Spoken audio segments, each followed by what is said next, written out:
High guys, welcome to my channel Pinky and Pakhi. তো আজকে যাচ্ছি একটা নিমন্ত্রণ বাড়ি। তো চলো কি কি হচ্ছে সেটাই তোমাদের সাথে শেয়ার করব। ভিডিওটা আমি শুরু করছি আমাদের মা মেয়ের খুনসুটি দিয়ে। তো আমরা রেডি সেডি, এখন আমরা বেরিয়ে পড়বো। আমরা এখন বেরিয়ে পড়েছি। এই যে মা আছে, আমি আছি, আর এই যে আমার মেয়ে। তো আমরা তিনজনেই যাচ্ছি। এর মাঝে আমার মেয়েটা পড়ে গেছিলো, তারপরে মা বাবুর হাতটা ধরে নিয়েছে। আর আমার বর যাবে কাজে গেছে, এখন কাজ থেকে দিয়ে সন্ধ্যার সময় ওইদিকেই ঢুকবে। তো আমরা বেরিয়ে পড়েছি।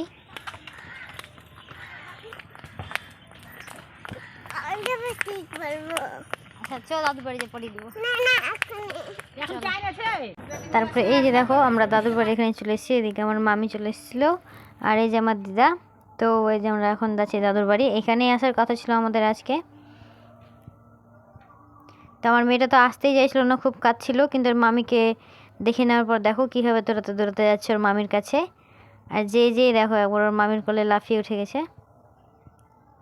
এবার খুশিটা দেখো একবার, কত ভালোবাসে গো। পেলে পেলে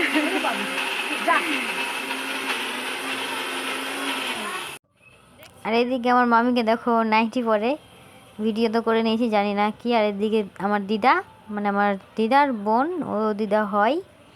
ও তো এদিকে রান্না করছিল, এটা মামিদের রান্নাঘর।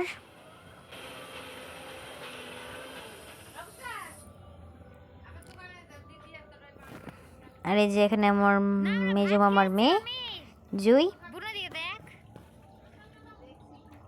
ও হাতাহাতি জোগাড় করে দিচ্ছিল, তারপরে হাতটা এসে ধুয়ে নিচ্ছিল ভালোভাবে।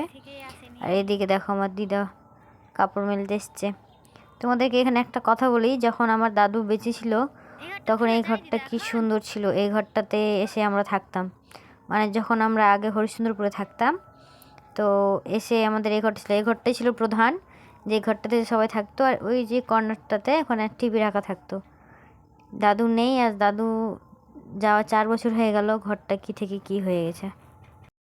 মামাদের বাড়ি এসেছিলাম, তো একটু জোগাড় টাগাড় করে দিলাম।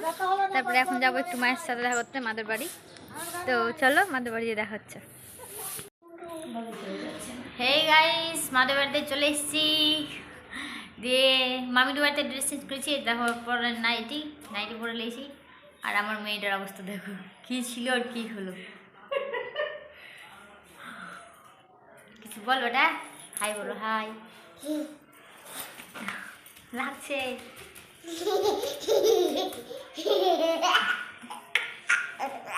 দেখবি বড় হয়ে দেখবি আর বলবি কিরকম পাগলি ছিলি। তারপর আমি আবার মামিদের বাড়ি চলে এসেছি। এই যে দেখো, ওইখানে আমার মা মুখ হাত পা ধুচ্ছিল কলপারে। তো মামি এখানে খেতে বসতে বলছিল, তো আমরা বসার জন্য আসছিলাম। তো এর মধ্যে দেখো আমার মেয়েটাকে দৌড়িয়ে যে আমার বাবার পাশে বসে গেছে। আমার বাবাকে খুব ভালোবাসে। আমি থাক, ওর বাবা থাক, কেউ থাক, ওখানে আমার বাবা থাকে তো আমার বাবার কাছে যেই বসবে। তো এখানে সবাই বসেছিল, এই যে আমার শাশুড়ি মা, আর ওই পাশে আমার বৌদি। তারপর খাওয়া দাওয়ার পালা, এই যে চলে এসেছে থালা।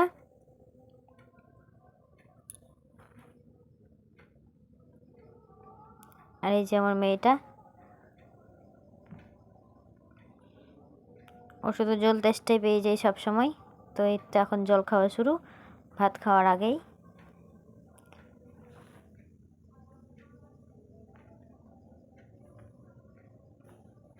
প্রথমেই দিয়ে দেওয়া হয়েছে ভাত, তার সঙ্গে ছিল ডাল, সঙ্গে ছিল বাঁধাকপির তরকারি, আর সঙ্গে ছিল পাঁপড়, ছিল একটা শাক। ভাত খাও এটা দাদাজি। আর তার সঙ্গে ছিল চিংড়ি আলুর কষা। চিংড়ি আলুর কষাটা খাওয়ার পর এত ঝাল লেগে গেছিলো যে কি বলো, ভাত খেতে পারছিলাম। তারপরে দিয়ে দিয়েছিল চিকেন। শেষ পাতে মিষ্টি ছিল, কিন্তু ঝালের চোটে আর কিচ্ছু রেকর্ড করিনি।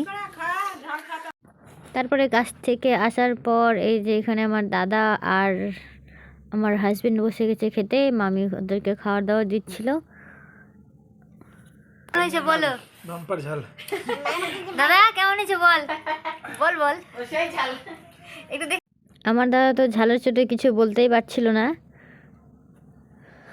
খাওয়া দাওয়া কমপ্লিট করার পর আমরা চলেছিলাম আমার মাদের বাড়িতে এসে আবার রেডি হয়েছিলাম। তো আজকের ব্লগটা আমি এখানেই শেষ করছি। ভিডিওটা ভালো লাগলে প্লিজ তোমার চ্যানেলটা সাবস্ক্রাইব করে যেও। তো সকালে যেভাবে বেরিয়েছিলাম এখন সেভাবেই ফেরত যাচ্ছি। কোনো ফেস ওয়াশ কোনো ক্রিম কিচ্ছু ইউজ করিনি। ওকে গাইস, বাই, দেখা হচ্ছে নেক্সট ভিডিওতে।